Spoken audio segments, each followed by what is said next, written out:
My new boyfriend's daughter kicked me out of their house because she said he'd ruin my life. Disclaimer, this is not my story time. It was sent to me on Instagram. God, I wish I had listened to her. Exactly 1 year ago, I met my now boyfriend, soon to be ex. He's a pilot, owns property, he also sells real estate. I was convinced this man was perfect. When we met, he told me that he had a 15-year-old daughter, that their relationship was perfect. The divorce he had with her mom was amicable. They got along, that there was no bad blood between them. I asked him point blank if there was going to be any problems with his daughter and his ex with me. He said no. But when he asked me to be his girlfriend, I said yes. When I tell you everything was good for 6 months, it was more than good. It was perfect. He was the perfect man in every single way possible. He would take me and his daughter out for lunch, and it was all good. He did have a good relationship. And I even met his ex, who was the nicest and best mother I had ever met. And you're probably wondering, when did things go bad? He asked me to move into his beautiful house, which meant that I would spend a lot more time with his daughter, and she would spend a couple of weeks out of every month with him. And that's when I started noticing she was scared of him. She would flinch whenever he would come near her. And then the unthinkable happened. Part 2 is up. That's when I realized my boyfriend's daughter was terrified of him. Now that I was living with them, her and I would have really nice conversations anytime we were together in the kitchen. Anytime he would walk into the room or come home, she would get really quiet. If he would close a door, she would flinch. This kept happening. Remember I said he's a pilot? Sometimes he would go away for 2 to 3 days. The next time we were alone, I asked her what was going on. And that's when she told me that I needed to leave. Now he would ruin my life if I stayed any longer. Then she started to cry. What she said was so unexpected and so scary. I just hugged her, waited for her to calm down, and then I asked her to tell me why she said that. She told me that he controlled her entire life. That he wouldn't let her do anything. That she couldn't have friends, couldn't go out anywhere by herself. That he would eventually start to do the same thing to me because he did the same thing to her mom. I asked my boyfriend why he broke up with his ex. He told me that they just grew apart. This is when she told me that he would keep tabs on her, follow her, made her quit her job, which by the way, she was a doctor. Also that he could make sure that she was always home with their daughter. And that the only reason the divorce was amicable was because she didn't want to have to fight him in court. Part 3 is up.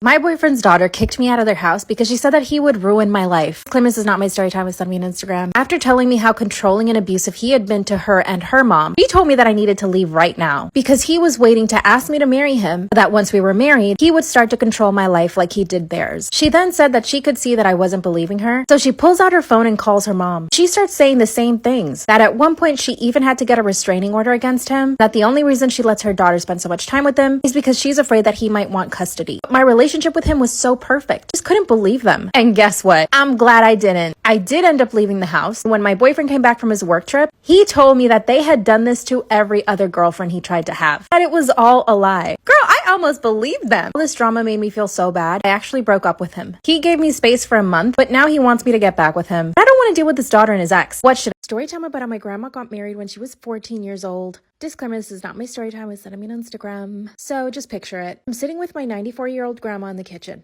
and suddenly she starts talking about my grandpa. My grandpa passed away almost 10 years ago. And to be fair, they did have a wonderful marriage. By all accounts, and by all of my family's accounts, they were totally in love until the moment he took his last breath. Here's how the story goes. The first time they met, she was 12 years old. He had just gotten back from the war. She was walking home from school with her backpack, and my 27-year-old grandpa pulls up in his car. He starts to tell her that she's going to be his future wife and that he's going to talk to her parents so that they can get married. He kept inviting her into his car, but she kept saying no. He followed her home from school every single day. As my grandma is telling the story, everyone is laughing except for me. Finally, one day he followed her to her house, knocked on the door, and requested to speak to my great-grandfather. They spoke for an hour, and that's when my great-grandpa promised my grandma to my grandpa, and he gave them permission to get married when she was 14. At first, he wanted them to get to know each other, so they started going on dates. Part 2 is up.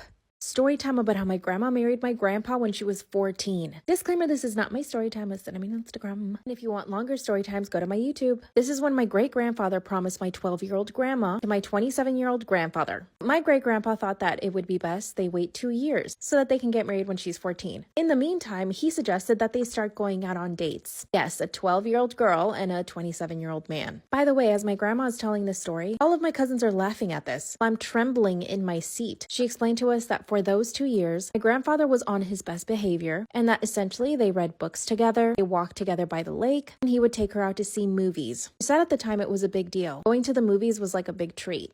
I guess it made me feel better knowing that he didn't try to do anything to her at the time. Still, it's absolutely disgusting. Finally, the 2 years passed, and at this point, they're totally in love. They get married. Both their families attended this wedding. How did no one in their families think it was inappropriate? Watching a 14-year-old get married to a 29-year-old man? But it gets worse. Part 3 is up.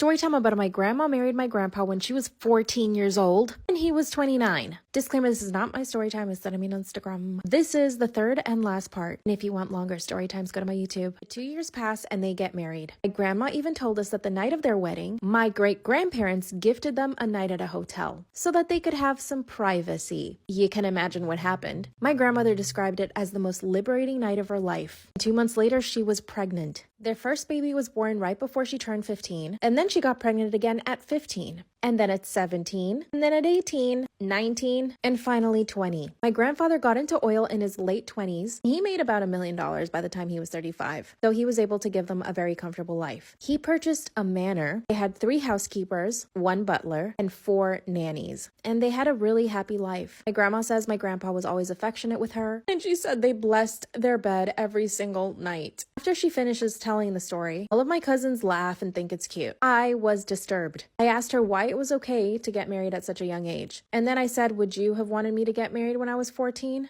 That's when she said that times were just different back then. The war was happening, and people didn't know if they would live or die. She also said that when a catch like my grandfather turned up, most parents were looking for a man like my grandfather to marry off their daughters. Grandpa was educated, handsome, driven, had great work ethic, and he took care of her, which is what he promised my great-grandpa. And then when the children came, he more than took care of them. He even took care of my great-grandparents too. He ended up moving them into the manor in their old age, and they were fully taken care of by the staff. Apparently, the manor was big enough to fit in 4 families. Now, I loved my grandfather. He was a great, kind man, and I myself benefited off the generational wealth. He paid for my education, and I'm now a lawyer for it. But still, a huge part of me feels absolutely disgusted with the history of their love. Even though back then that might have been normal, I think it's horrendous. Yes, they had a great love story, but she was a child. Apparently, this was a big family secret. None of the uncles or my parents wanted us to know. I got into a huge argument with my parents for hiding this from me. They think I'm totally overreacting. Am I, though? I guess I'll need more therapy. What do you think? My husband signed up for my sister's OnlyFriends. Should I divorce him? Disclaimer, not my story time. It's send me on Instagram. My husband and I have a really toxic relationship. When he and I first started dating, I was extremely jealous. I would instigate fights almost every single day. Now that we're married, I'm definitely less jealous. But he's always been jealous throughout our relationship. He tries to control everything I do, down to the way I dress and even the people I can or cannot hang out with. He even insisted that I quit my job, which I did. He's invested a lot in Tesla and crypto, so he makes a lot of money without having to leave the house, which, yes, is totally amazing, but that means he and I are together all the time. And with his jealousy, sometimes I just can't stand him. I've tried to help him with his jealousy because I used to be in that place. And when I try to talk to him about it, he just gets mad at me. Whenever he sees that I post something on Instagram, he gets angry. He says that I'm looking for attention, which of course I am, but not from guys. Everyone posts on social media because they want to show off their life. A little on my sister. We're identical twins, and we're really, really close. Unfortunately, my sister got laid off from her job last year. That's when she decided to start her OnlyFriends. I support her in everything she wants to do. She's actually making really good money from it, so she's really happy about it. A few days ago, I got on my husband's phone to look for something. When I see my sister's pictures, part 2 is up. My husband signed up for my sister's OnlyFriends. Should I divorce him? Disclaimers are not my story time. It's send me on Instagram. A few days ago, I got on my husband's phone to transfer some money from his account to mine. When I started looking for his banking app, I noticed something else on his screen. I had never seen this before, so I clicked on it. And as soon as I opened it, I see my sister's pictures. And I knew it was her OnlyFriends right away. By the way, I had never told my husband that my sister had an OnlyFriends. She wouldn't even post about it on her social media. So the fact that he found it makes me believe that he had my phone bugged or something. But here's the thing. He was using a different name for his account, so it was likely that my sister did not know it was him. From there, I could see that he was following a bunch of other girls. And when I went to their messages, he had paid over hundreds of dollars every single day to all of these girls. Can you imagine how much money that is? My husband came into the room and saw me on his phone. Of course, he didn't freak out because he never thought that I would find it. But I confronted him right away. But he didn't even flinch. He said he had every right to go on OnlyFans because it was the same thing as going to any website. I told him to at least unfollow my sister, and he said that he wouldn't. He said he loved it because it was like watching me do naughty things. Then he said, "Isn't this better than cheating on you?" I was flabbergasted. Part 3 is up. My husband signed up for my sister's OnlyFriends. Should I divorce him? Disclaimers are not my story time. It's on me on Instagram. That's when he told me that it was better than him cheating on me. And I was shocked. I couldn't think of anything else to say, so I threatened him. I told him that if he didn't stop following my sister, that I would start my own OnlyFriends account. Like I said, he's really jealous. So he went berserk. He ripped my phone out of my hand and threw it against the wall. Then he told me that the only reason he asked me to quit my job was so that I wouldn't be around other men. By the way, I used to be a personal trainer, and most of the time I would only train women. I told him that my sister and I wouldn't be comfortable with him looking at our OnlyFriends. It was so disturbing. Oh, and I also told him that he needed to stop controlling me, and that I could buy my own phone with my own money and start my own account. Then he came to his senses and started to apologize. And I also told him that I was suspecting that he bugged my phone, and that he was receiving my messages. because there was no other way he could have found out about my sister's account. Then he calmed down and explained things to me. He said that he had bugged my phone a few months ago because I was posting too much on Instagram and it was bothering him. So basically, he has access to my DMs and all my text messages. Promised to stop doing that and that he would buy me a new phone. And that's how he found out about my sister's OnlyFriends. He said he only signed up out of curiosity and that he only wanted to see a few pictures and then delete it. But the more he kept looking at her pictures, the more he would think of me and that it turned him on. And in front of me, he deactivated his account and deleted everything. He promised me that he would never do that again. Of course, I haven't forgiven him though. Haven't even spoken to him in days. But every time he sees me, he tries to kiss me and hug me. And when I push him away, he tries even harder. Honestly, I think he likes it. I do believe that he's secretly addicted to drama and that he thrives on it. I'm planning on never telling my sister about it. I don't think she'd feel comfortable around him ever again. I mean, I don't feel comfortable around him right now. I'm so confused and I don't know if I should leave him or not. He's so Storytime about how my father blamed me for getting R-worded. Disclaimer is not my story time, it's on Instagram. At this point, my best friend and I are both drunk. I literally felt like I had no control over my limbs. I just kept falling down. Suddenly, a guy comes up to me and asks me if I wanted to sleep it off in his room. Because I have no social skills with guys, I thought he was just being nice. I thanked him and he walked me to his room. He sits me down on his bed and proceeds to tuck me in. I asked him if he could bring my best friend, and that's when he said that she had left the party. That is a total lie. My bestie and I would never abandon each other at a party, especially if we were drunk. When he said that, I decided to get up from the bed and he pushed me back down. He tucked me in again, and that's when I fell asleep. I must have slept for about an hour. When I wake up, he's still there watching me. That's when he said, "You slept for an hour." Then he just throws himself on top of me, starts kissing and grabbing at me and tearing off my clothes. I'm still drunk at this point and feeling super weak and dizzy. It was like the more I said no, the more he wanted it. And then he penetrated me. Part 3 is up. Storytime about how my father blames me for getting R-worded. Disclaimer is not my storytime, it's on Instagram. That's when he forces himself on top of me and penetrates me. I'm feeling super dizzy at this point and I proceed to throw up on him. But it's like it didn't matter. He still kept going. Luckily, it only lasted for about 10 seconds because he you know what. Once he got off of me, I was full of vomit, my clothes were half ripped off, and I was trembling uncontrollably. He looks at me and says, "Oh my gosh, I'm so sorry, I didn't realize you vomited." And he undresses me and puts me in the shower. And the whole time, I couldn't move or say anything. Gave me a change of clothes and took me back to my apartment.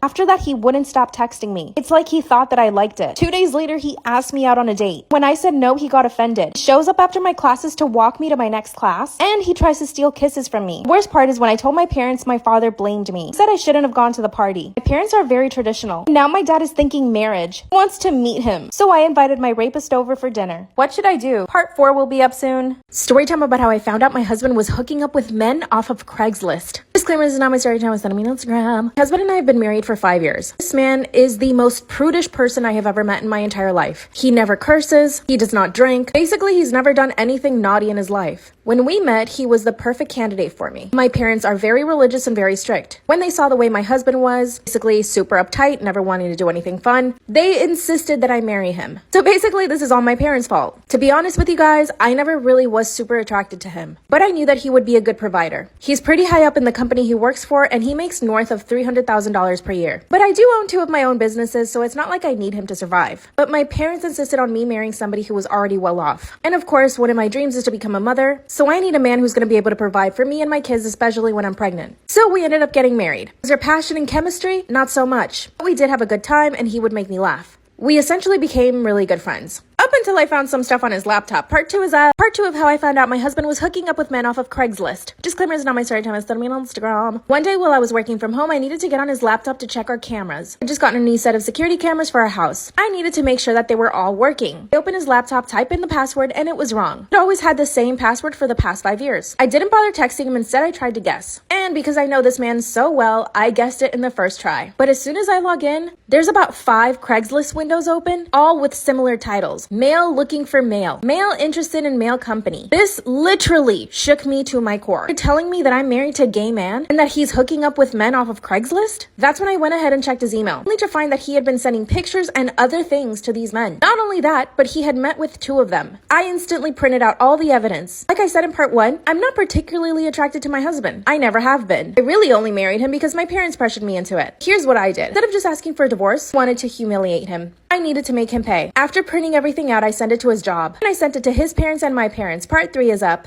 That's when I sent videos of my own husband hooking up with other men to his job, my parents, and his parents. At this point, I had been married to a man that I wasn't attracted to for 5 years, only to find out that he was hooking up with other men off of Craigslist. Remember I said in part 1 how prudish my husband was? He always made himself seem like he was the perfect man, like he had never done anything bad in his life. But let me tell you, some of the things I read in those emails, and the pictures, and the video, disgusting. No wonder he put off having kids for so long. And no wonder he made me get on the pill, because he never had the intention of having kids. When everyone received their packages, my husband called me super upset. He said that he had only done it for about a week, and that it was just him experimenting. And he told me that his job put him on suspension. My parents, of course, stopped speaking to him. My mother-in-law calls me on the phone and tells me that she had always known that he was gay. And apparently they insisted on him not marrying me. But he was set on having the perfect wife. The perfect life. We're obviously getting a divorce now, and I'm getting all his money. Or at least I'm gonna try. He's already claiming that I'm obsessed with him, so he wants to get a restraining order. I need to make him suffer even more. How should I do this? Part 4 will be up soon.